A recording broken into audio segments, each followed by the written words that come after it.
pengakuan sebagai cucu Nabi itu hanya sebuah propaganda. TV Al-Waha, Hot Inspiration. Assalamualaikum warahmatullahi wabarakatuh. Sedulur TV Al-Waha dimanapun Anda berada, dari kawasan Sejuk Beniwah Kerajaan Kecamatan Bojong Kabupaten Tegal Jawa Tengah, inilah channel TV Al-Waha Hot Inspiration. Kembali bersama saya Bahril Ulum dalam segmen acara Sorotan Bahril, menyorot dengan hati, membahas dengan teliti.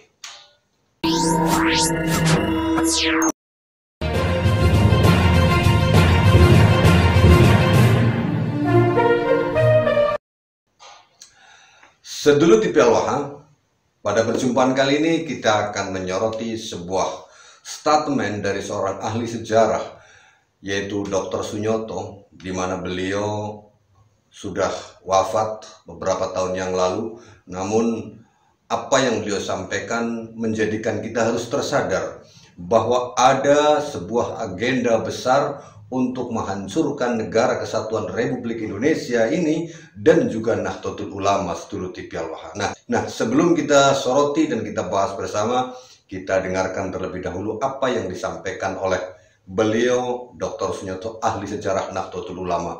Namun demikian, seperti biasa, sebelum kita melanjutkan bahasannya, ada sebuah informasi yang ingin saya sampaikan kepada Anda, yaitu tentang buku 7 Rumus Sukses Mahadahsyat ini.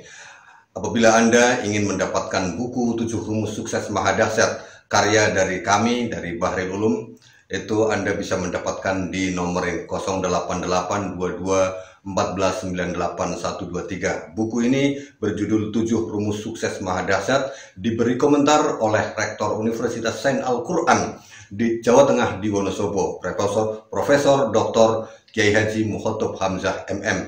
Di mana buku ini kami mengupas tentang makna kalimah adzan sehingga menjadi 7 rumus sukses mahadahsyat. Insya Allah apabila Anda memiliki buku ini, Anda akan tercerahkan dan banyak hal yang membuat Anda bersemangat hidup dalam meraih kesuksesan. Karena buku ini mengkaji tentang kalimat adzan agar menjadi kaya, sukses, dan kaya seketika dengan landasan kalimah adzan. Baik, sedulur TV Al-Waha, kita akan lanjutkan mendengarkan apa yang disampaikan oleh Profesor Dr. Sunyoto, ahli sejarah Nahdlatul Ulama. Ini dia sedulur TV Al-Waha. Pertama, ini menurut catatan saya, tahun 2014 di sebuah perguruan tinggi ternama di Jakarta diadakan seminar sejarah nasionalis Indonesia. Ya. Pembicaranya adalah para doktor, ya, dan sejarawan nasional. Saya tidak tahu, NU diundang tapi tidak ada yang datang. Yang datang hanya reporter NU online, Abdul Alawi namanya. Ya, habis datang di situ, ya, Abdul Alawi ini nunggu saya. Ya, ketika saya datang ke PBNU, saya dilapori. Ini hasil seminar, ya, yang dilakukan di perguruan tinggi besar ini. Itu semua pembicara mengatakan dalam pergerakan nasional Indonesia, ya, perintisan mulai kebangkitan nasional sampai Indonesia merdeka, sampai membentuk negara kesatuan Republik Indonesia, satu-satunya organisasi yang tidak punya peranan apapun NU. Ya, jadi NU sama sekali tidak punya sumbangan apapun pada negara ini. Itu pandangan para sejarawan, ya, pandangan para sejarawan tentang NU. Sampai dengan sinis mereka mengatakan PKI itu aja punya peranan kok, ya, pernah berontak melawan kolonial, melawan Belanda tahun 1926. Ya, NU nggak pernah, ya, nggak punya peran apapun. Rupanya mereka sangat yakin dengan sejarah versi mereka, ya, di mana dalam sejarah versi mereka itu sumber-sumber itu kan semua tersimpan di museum-museum dan perpustakaan di luar negeri. Ya. Mereka yakin orang NU nggak bakal bisa masuk ke sana. Ya. Kalaupun pernah ada yang keliten, nggak bakal bisa baca dokumen itu. Bahasa Belanda. Kalau ke Inggris juga nggak bisa baca itu. ke tempat lain, ke Jepang juga nggak bisa baca dokumen-dokumen itu. Ya, pokoknya NU ini dianggap kumpulan orang bodoh yang asal ikut gitu aja. Itu 2014. 2015 ada satu peristiwa, ya, NU diundang, ya, dalam pertemuan di kafe yang terletak di Jalan Kemang Utara, ya, yang datang dari bumi, ya. Nah, di situ yang dibincang adalah ketepatan penggunaan istilah Indonesia dan Nusantara. Ya, mereka membincang penggunaan sebutan Indonesia itu tidak cocok karena itu bahasa asing. Yang cocok adalah Nusantara.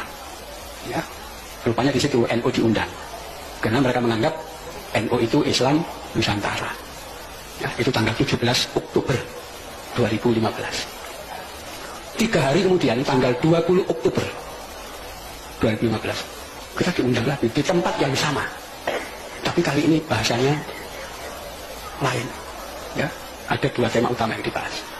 Tema yang pertama, pembubaran NKRI. Jadi Indonesia mau dibubarkan. Ya, jadi mereka lewat jaringan luar negeri, ya, lembaga-lembaga internasional nanti mengusahakan agar semua lembaga internasional memberikan penilaian bahwa Indonesia adalah negara gagal. Ya, wis korupsinya gak terkendali, kemiskinan meluas dan seterusnya. Ya, di situ pelanggaran HAM dan itu nanti akan dicap. Ya, kalau sudah jadi negara gagal, ya bubar. Nanti ganti negara baru. Seperti dulu di Afrika ada negara namanya Rhodesia. Ya, ganti Zimbabwe. Ada dianggap gagal. Indonesia juga akan dibegitukan. Ya. Nah, kalau NKRI sudah dibubarkan, maka mereka merancang kedua akan membentuk Negara Rakyat Nusantara (NRN). Ya.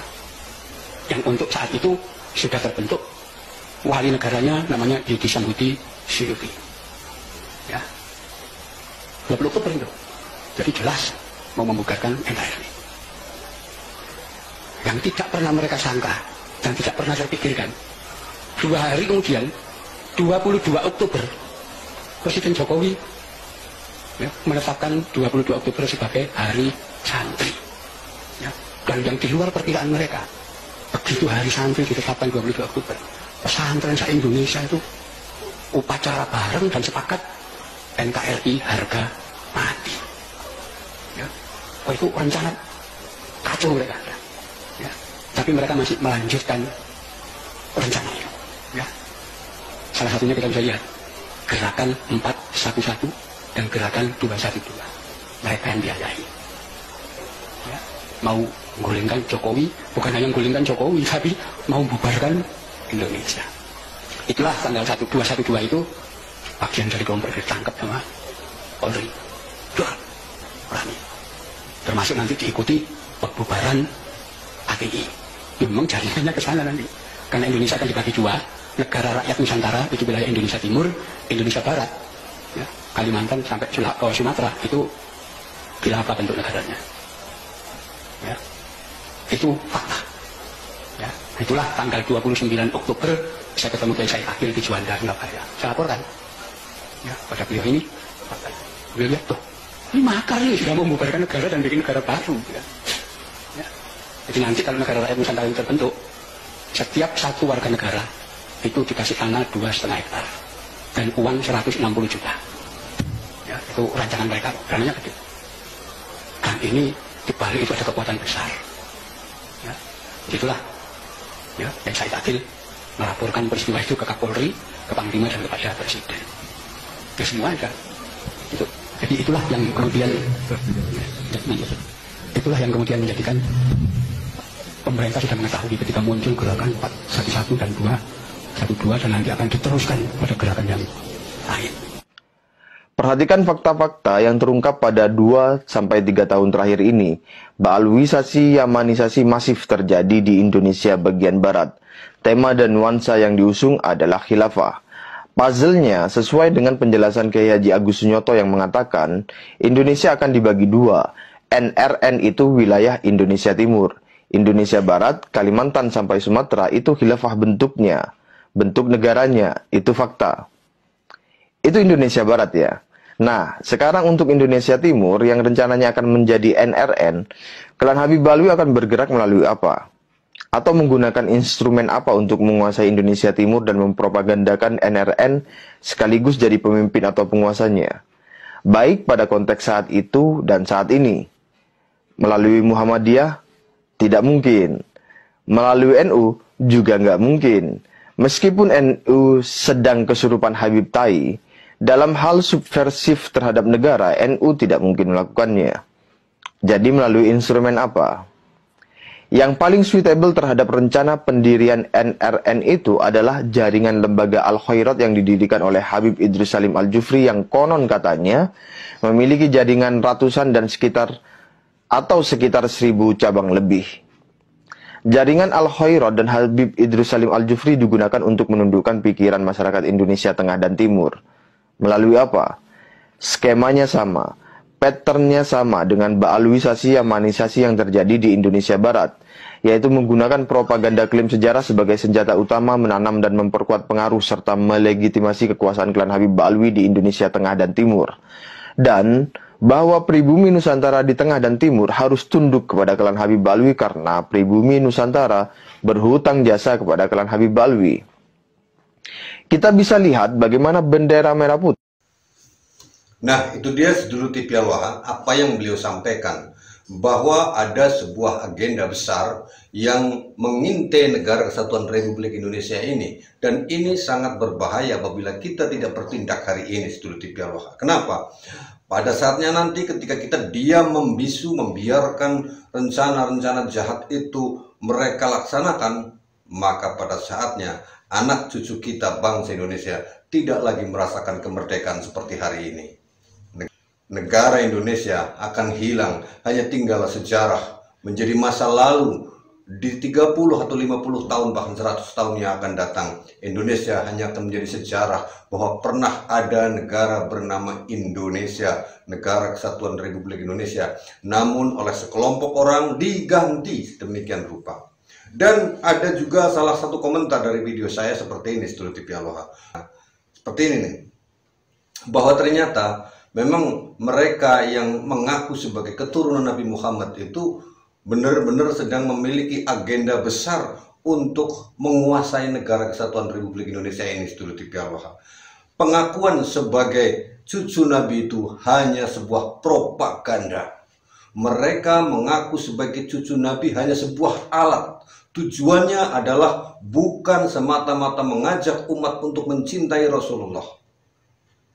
Perlu diperhatikan bahwa apa yang mereka lakukan dengan mengatasnamakan sebagai cucu Nabi, memaksa orang-orang untuk meyakini bahwa mereka adalah cucu Nabi Muhammad, tetapi sesungguhnya bukan. Itu semuanya adalah sebuah skenario, sebuah doktrin sesat yang akan berbahaya bagi bangsa kita ke depan, sedulur TV Al-Waha. Karena agendanya bukan mengajak mereka cinta Nabi, bukan mengajak umat untuk cinta Nabi, cinta Rasul dengan cara mencintai keturunannya.